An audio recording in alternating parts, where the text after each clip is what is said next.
오늘 우리에게 주신 하나님의 말씀 보도록 하겠습니다. 마태복음 3장 13절로 17절 말씀입니다. 생명의 샘가 12월 30일 금요일 말씀, 세례를 받으시는 예수, 함께 읽겠습니다.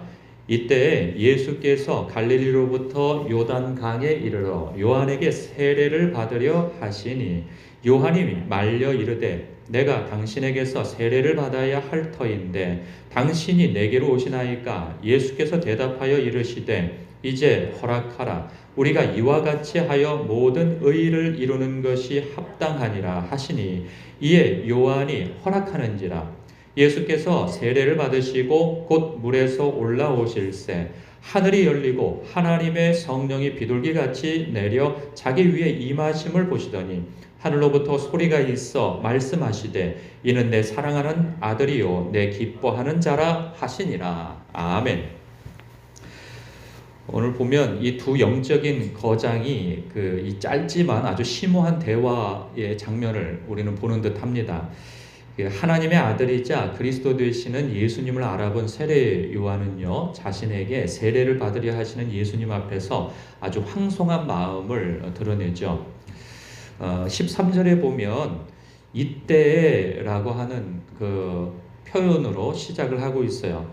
그러면 이때는 어느 때인가 보면 이 앞절 본문이 소개되어지지 않았는데 1절부터 12절까지의 말씀을 보면 예수님의 앞길을 평탄케 하고 예수님의 길을 준비하기 위하여서 선지자 이사야의 말씀에 따라 그가 사명을 받고 이 메시아를 고대하고 있는 그 암울한 시대의 이스라엘 백성 앞에 그가 선지자로 나타나죠. 그래서 회개의 세례를 베풉니다.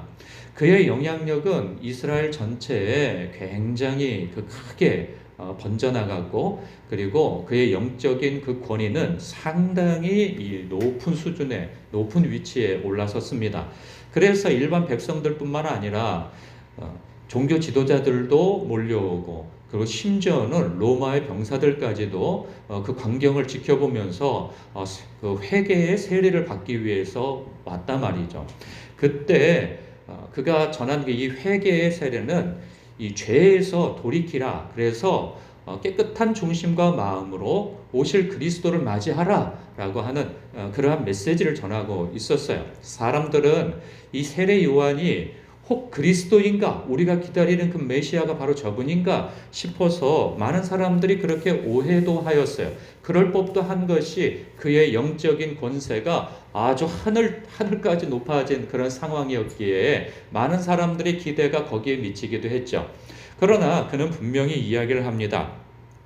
나는 너희로 회개하게 위하여서 물로 세례를 베풀지만 내 뒤에 오시는 이는 나보다 능력이 많은 분이시다. 나는 그의 신을 들기도 감당치 못하겠다. 그는 성령과 불로 너희에게 세례를 베푸실 것이요 손에 키를 들고 자기의 타작마당을 정하게 하사 알곡은 모아 곡간에 들이고 쭉정이는 꺼지지 않는 불에 태우시리라. 이런 고백을 하던 때가 바로 이때예요. 13절에 이때.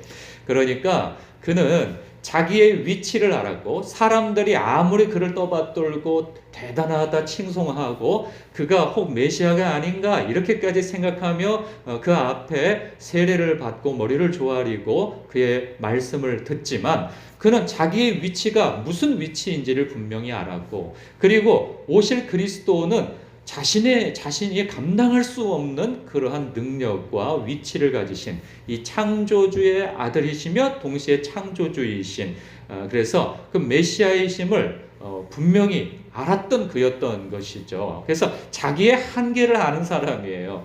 그래서 이 창조주와 피조물의 그 차이가 얼마나 큰가, 그 자기 위치 분수를 알았던 사람인 것이죠. 그런 때에 예수님께서 그 앞에 딱 나타나신 거예요. 모습을 드러내신 거예요. 그때 예수님께서 그 요단강에서 세례를 베풀고 있는 그 요한에게 나와서 세례를 받으시려고 하는 거예요. 그랬더니 그가 너무나도 황송한 거죠. 그래서 14절에 요한이 말려 이르되 내가 당신에게 세례를 받아야 할 터인데 당신이 내게로 오시나이까? 그냥 어쩔 줄을 몰라 하는 거죠. 이것이 성도가 마땅히 가져야 할 주님 앞에서 혹은 사람들 앞에서의 이 겸손이라 봅니다. 그러니까 내가 믿는 주님이 어떤 분이신지를 알고 자신이 사회적으로 높아지거나 사람들로부터 혹 칭송을 받는다 할지라도 자기의 분수와 위치를 알고 그 자리를 지키는 사람이어야 하는 것이지, 사람들이 칭송하고 높여준다 해서 자기가 예수님 정도나 된 줄 알고 그렇게 자신을 자랑하거나 자신을 드러내거나 하는 이 일이 있어서는 안 된다 하는 그런 생각을 갖습니다. 그런 부분에 있어서 이 겸손에 있어서 신약 성경에서는 이 세례 요한만한 사람은 없다는 생각이 듭니다. 자기의 위치와 분수를 분명히 주님 안에서 확인한 그런 사람이 있죠. 예수님 또한 놀라운 말씀을 하세요. 그러면서 15절에 예수님께서 말씀하시죠. 이제 허락하라. 우리가 이와 같이 하여 모든 의를 이루는 것이 합당하니라. 이러니 허락하게 되어진 거죠. 왜냐하면 자기가 생각할 때, 세례 요한이 생각할 때는 합당하지 않지만 주님께서 합당하다 하면 그것에 순종해야 하는 것이죠. 아니되옵니다 라고 자꾸 긋고 말할 것이 아니고, 내 상식과 질서에 어긋난다 할지라도 주님께서 말씀하신다면 그것이 다 설득되고 다 이해가지 않다 하더라도 주님이 말씀하시면 우리는 순종할 수 있는 겸손한 마음가짐과 태도가 있어야 하는 것이죠. 그렇게 말씀하시는 예수님도 이 겸손의 표본이 되어주고 계세요. 예수님은 회개의 세례를 받을 만한 분이 아니세요. 그분이 신성을 가지신 분이고 거룩하신 분이시거든요. 우리 인간과 모든 면에 있어서 같은 시험을 받으시지만 그러나 죄가 없으신 분으로 태어나셨고 자라셨단 말이죠. 그리고 공생애를 맞이하고 계시는 분이시란 말이에요. 그런 부분에 있어서 우리 인생들처럼 회개의 세례를 받을 뿐이 아니나, 그러나 그분은 모든 인생들이 겪어야 할 그런 모든 죄의 굴레까지도 다 뒤집어 쓰셔야 할 위치이시기에 하나님의 말씀에 순종하여 하나님의 의를 이루기 위하여, 모든 의를 이루기 위하여 당신은 기꺼이 받지 않아도 되어야 할 그 세례를 받으시는 거죠. 내가 그래야 모든 의를 이룰 수 있단다 라고 얘기하니 거기에서 순종합니다. 예수님도 그렇고 그리고 세례 요한도 그렇고 두 거장, 영적인 거장이신 이 두 분이 다 그 두 분에게서 드러나는 그 표징은 무엇인가? 겸손이라 하는 거예요.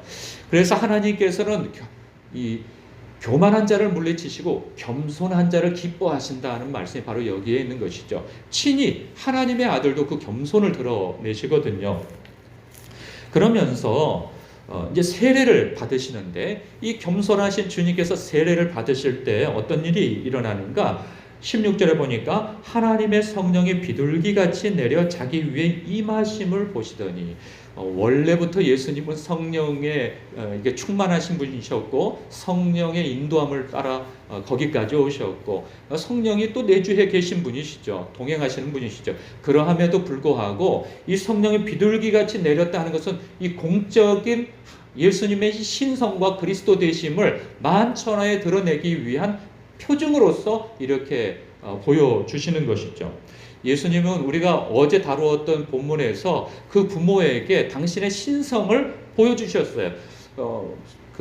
드러내 주셨죠. 아버지의 집을 표현하시면서 당신이 하나님의 아들 그리스도이심을 이미 말씀해 주셨어요. 그러나 공적인 것은 아니었죠. 그러나 지금은 공적이에요. 공적으로 성령이 비둘기같이 내림을 통하여서 당신이 그리스도이심을 나타내 보여주실 뿐만 아니라 17절에 예수님은 하나님께 어떤 분이신가에 대한 공적인 선포가 또한 있어요. 그럼 하나님의 선포죠. 하늘로부터 소리가 있어 말씀하시되 이는 내 사랑하는 아들이요 내 기뻐하는 자라 하시니라. 우리 예수님은 하나님께서 기뻐하시는 그러한 사랑하는 아들이심을 만천하에 공표하시는 거예요. 그러면 이것은 우리에게 어떤 의미가 있는가? 먼저는 예수님이 어떤 분이신가에 대한 정체성을 우리가 확실히 알 수 있는 본문인 것이죠. 뿐만 아니라 이러한 본문은 곧 예수 그리스도를 믿음으로 말미암아 이제 하나님의 자녀가 되어지고 그리고 세례를 받게 되어진 모든 성도들에게 성령의 내주하심과 예수님처럼 그리고 하나님 아버지께서 예수님을 저는 내 기뻐하는 자, 내 사랑하는 아들이요 내 기뻐하는 자라 하는 이 고백과 이 선포를 모든 예수 그리스도를 믿는, 그래서 예수 그리스도 안에 있는 모든 하나님의 백성들에게 해주시는 말씀이라 하는 것이죠. 그래서 예수 안에 여러분이 계십니까? 그렇다고 한다면 하나님께 여러분들은 어떤 사람들로 보이는가? 바로 예수님으로 보인다는 거예요. 그래서 골로새서에서는 예수 그리스도로 옷 입은 자로 성도를 표현합니다.